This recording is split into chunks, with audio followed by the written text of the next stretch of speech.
का जो विषय है मसीह की योग्यता, एक विश्वासी जिसको हम कहते हैं विश्वास से जो चलता है उसकी क्या योग्यता होनी चाहिए, क्या योग्यता होनी चाहिए। यूहन्ना उसका 20 अध्याय और उसके 26 पद से लेकर 30 पद तक 29 पद तक मैं आपके सामने पढ़ूंगा। क्या लिखा देखिए। 8 दिन के बाद उसके चेले फिर घर के भीतर थे और थोमा उनके साथ था और द्वार बंद थे। तब यीशु आया और उनके बीच में खड़े होकर कहा, तुम्हें शांति मिले। तब उसने थोमा से कहा, अपनी उंगली यहां लाकर मेरे हाथों में देख और अपना हाथ लाकर मेरे पंजर में डाल और अविश्वासी नहीं परंतु विश्वासी हो। यह सुनकर थोमा ने उत्तर दिया, हे मेरे प्रभु, हे मेरे परमेश्वर। थोमा ने उससे कहा, तूने मुझे देखा है, क्या इसलिए विश्वास किया है? धन्य वे हैं जिन्होंने बिना देखे विश्वास किया है। परमेश्वर अपने इस वचन के पढ़े और सुने जाने पर आशीष दे। प्रियो, आप और मैं बहुत धन्य हैं यदि आप प्रभु यीशु मसीह पर विश्वास करते हैं बिना देखे। आपने उसको नहीं देखा, मैंने उनको नहीं देखा, लेकिन चेलों ने देखा था और थोमा ने देखा था, उसके साथ काम किया, उसके सारे आशय कर्म को देखा। उसके बाद भी जी उठने के बाद उसने विश्वास नहीं किया था। थोमा ने कहा था, जब तक कि मैं उसके हाथों में जहां कीले ठोकी गई थी उंगली डालकर ना देख लूं, उस पंजर में जहां भाला मारा गया था उसमें हाथ डाल के ना देख लूं, तब तक विश्वास नहीं करूंगा। जो विश्वास करते हैं उनके अंदर योग्यता, एक विश्वासी के लिए, एक मसीह के लिए क्या योग्यता होनी चाहिए, आज मैं आपको बताना चाहूंगा। यदि आप विश्वासी हैं और आपने बिना देखे प्रभु पर विश्वास किया तो धन्य व्यक्ति आप हैं। वो कहता है कि धन्य वे हैं जिन्होंने बिना देखे विश्वास किया है। आजादी, फ्रीडम, आज सब लोग चाहते हैं हमें फ्रीडम मिले, हर बात में फ्रीडम मिल जाए, कोई हमें टोकने वाला ना हो, कोई हमें किसी बात में ना रोक पाए। जो हम कर रहे हैं वो सब कुछ करते जाएं, जो दिल इच्छा है उसको पूरा कर लें।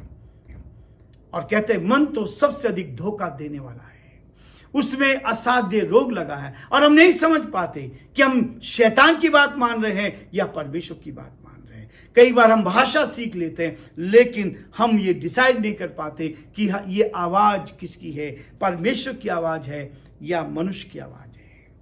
मनुष्य स्वेच्छा से बिताए हुए जीवन को स्वतंत्रता के रूप में देखता है।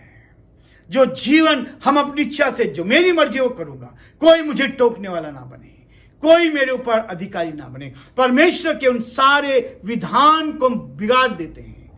पर बुद्धि पुकार कर कहती है, परमेश्वर का वचन क्या कहता है देखिए। नीति वचन उसका 14 अध्याय और उसके 12 पद में क्या लिखा है। ऐसा मार्ग है जो मनुष्य को ठीक जान पड़ता है परंतु उसके अंत में मृत्यु ही मिलती है। हम कई बार परमेश्वर के विधान को बिगाड़ देते हैं, देश के कानून को बिगाड़ देते हैं, देश के नियम और जो कानून दिए गए हम उनको तोड़ देते हैं। कई बार मैंने यहां से अनाउंस किया है, सरकार ने नियम बनाया हेलमेट हमारे फायदे के लिए। परमेश्वर ने हमें मां बाप दिए हैं, किस काम के लिए? हमारे फायदे के लिए, कि हम उनकी बात माने और वो आपकी भलाई के लिए काम करेंगे। यदि सरकार ने ये नियम बनाया है कि हमें मास्क पहनना है, हमें हेलमेट लगा के गाड़ी चलानी है, जब आप कार चलाते, 4 व्हीलर चलाते तो आपको बेल्ट बांधना है। और बहुत बार हम इसमें चूकते हैं। प्रियो, आज की सुबह फिर से एक नए विषय को लेकर मैं आपके साथ हूं और आज का विषय है कि आत्मिक जन कौन है और आत्मिक जन क्या कर सकता है। आत्मिक जन के पास क्या पावर होती है, आपके पास कौन सी शक्ति है जिस शक्ति को लेकर आप इस्तेमाल हो सकते हैं।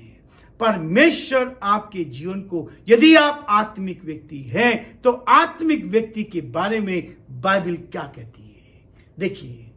पहला कुरिन्थियों का 2 अध्याय और उसके 14 पद से लेकर और आपके सामने 16 पद तक पढ़ूंगा। परंतु शारीरिक मनुष्य परमेश्वर की आत्मा की बातें ग्रहण नहीं करता,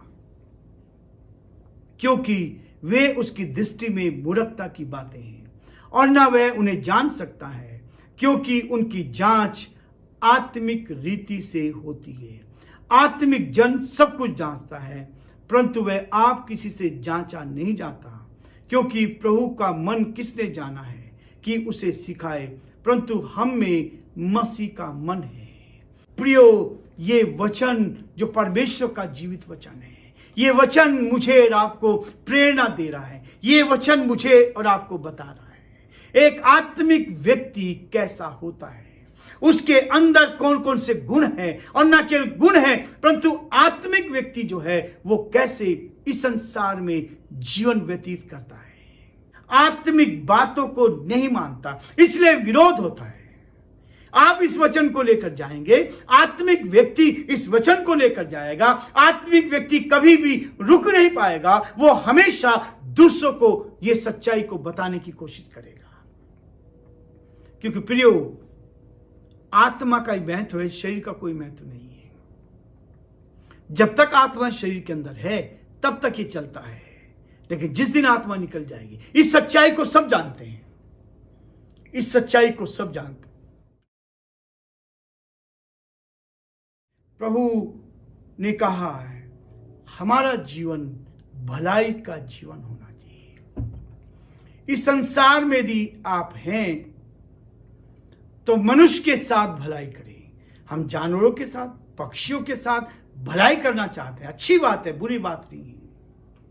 उनमें भी प्राण है, उनकी भी भलाई हमें करनी चाहिए।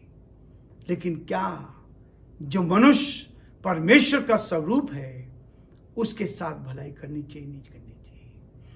हमें उसकी भलाई सबसे पहले करनी चाहिए। और सबसे ज्यादा भलाई किसकी करें? अपने शत्रुओं की भलाई करें। देखिए कैसे आपका जीवन निखर जाएगा जब आप अपने शत्रुओं से प्यार करेंगे, जब आप अपने शत्रुओं के लिए भलाई करेंगे। वहां आपके अंदर पक्षपात नहीं होना चाहिए। जो आपके विरोध में है, आप सबसे ज्यादा उनकी मदद करें। ये आपने सीख लिया, आपने अपने जीवन में ले लिया, तो आप संसार में उन्नति की ओर बढ़ते चले जाएंगे।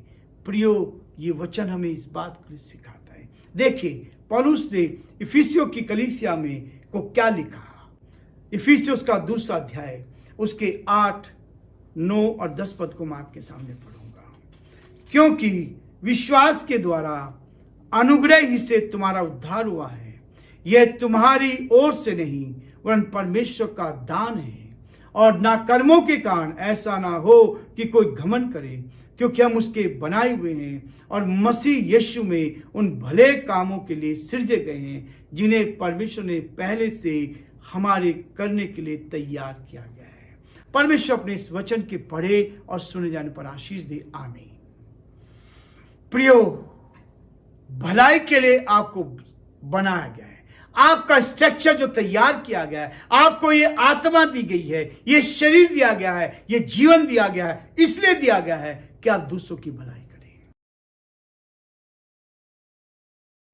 कठिन तो है परंतु मुश्किल नहीं है।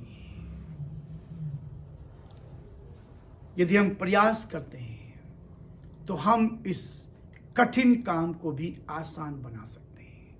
एक ऐसा विषय जो मनुष्य के लिए कठिन जान पड़ता है, हमारे लिए कठिन जान पड़ता है, और ये इतना आसान भी नहीं है, इतना आसान विषय भी नहीं है, जिस विषय को लेकर मैं आज आपके सामने हूं। प्रियो, वचन कहता है अपने बैरियों के साथ अपने शत्रुओं से प्यार करना। यही है मूल मंत्र है बाइबल का। अपने शत्रुओं से प्यार करना है, उनकी मुसीबत में उनके काम आना है, चाहे वो कितना भी आपके विरोधी क्यों ना हो। बदले की भावना से कभी काम नहीं करना चाहिए। और यदि आपने ऐसा सीख लिया तो हमारा देश बहुत उन्नति कर पाएगा, हमारा कोई शत्रु नहीं रहेगा। वचन में लिखा है यदि परमेश्वर हमारी ओर है तो हमारा विरोधी कोई हो नहीं सकता। प्रियो, यदि आपने शत्रुओं से प्यार करना सीख लिया, अपने बैरियों से प्यार करना सीख लिया, उनकी भलाई करना सीख लिया, जब भी उनको जरूरत पड़े आप उनके लिए उपलब्ध रहेंगे। तो देखिए क्या कहता है नीति वचन। राजा सुलेमान जो इज़राइल का तीसरा राजा हुआ है, उसने जिसको परमेश्वर ने बुद्धि दी थी, वो कहता है नीति वचन 25 अध्याय और उसके 21 और 22 पद में कहता है, यदि तेरा बैरी भूखा हो तो उसे उसको रोटी खिलाना, और यदि वह प्यासा हो तो उसे पानी पिलाना, क्योंकि इस रीति से तू उसके सिर पर अंगारे डालेगा और यहोवा तुझे इसका फल देगा। परमेश्वर अपने इस जीवित वचन के, इस सुंदर वचन के पढ़े और सुने जाने पर आशीष दे। आमीन। प्रियो, कठिन तो जान पड़ता है। आज एक और नए विषय को लेकर मैं आपके सामने हूं। ये वचन में लिखा है कानाफूसी करने वाले की वचन, जो एक दूसरे के कान में गलत चीजें डाल देते हैं, इस परमेश्वर के वचन को लेकर डाल देते हैं, संदेह उत्पन्न कर देता है। और ये संदेह किसने काम किया था? शैतान ये संदेह डालता है लोगों के मनों में। उस बड़े अदन की वाटिका में जो आनंद था, जो खुशी थी, वो केवल शैतान ने कानाफूसी करके हव्वा के कान में डाला, और हव्वा ने क्या किया? उस फल को देखा और पाप में गिर गई। कानाफूसी करने वाला मैं अपनी तरफ से नहीं कर रहा हूं, वचन में लिखा। देखिए नीति वचन 26 अध्याय 22 पद में लिखा है, कानाफूसी करने वाले की थी वो केवल, और ये संदेह किसने काम किया था? शैतान ये संदेह डालता है लोगों के मनों में। उस बड़े अदन की वाटिका में जो आनंद था, जो खुशी थी, वो केवल शैतान ने कानाफूसी करके हव्वा के कान में डाला, और हव्वा ने क्या किया? उस फल को देखा और पाप में गिर गई। कानाफूसी करने वाला मैं अपनी तरफ से नहीं कर रहा हूं, वचन में लिखा। देखिए नीति वचन 26 अध्याय 22 पद में लिखा है, कानाफूसी करने वाले की वचन स्वादिष्ट भोजन के समान भीतर उतर जाते हैं। परमेश्वर अपने सुंदर वचन के पढ़े और सुने जाने पर आशीष दे। प्रियो, कानाफूसी कौन करता है? मैंने आपको बताया, परमेश्वर ने इस सारी सृष्टि को बनाया। इस सृष्टि को बनाकर उसने तैयार किया। अदन की वाटिका में 6 दिन में परमेश्वर ने इस सारी सृष्टि को बनाया, और आदम और हव्वा को उस अदन की वाटिका में रख दिया। उनके लिए ऐश और आराम दिया, इस सृष्टि को बनाया। इस सृष्टि को बनाने के बाद क्या हुआ? शैतान सांप का रूप धारण करके, आज लोग विश्वासी का रूप धारण करके परमेश्वर के बगीचे को बिगाड़ना चाहते हैं। कानाफूसी करने वाले के वचन स्वादिष्ट भोजन के समान भीतर उतर जाते हैं।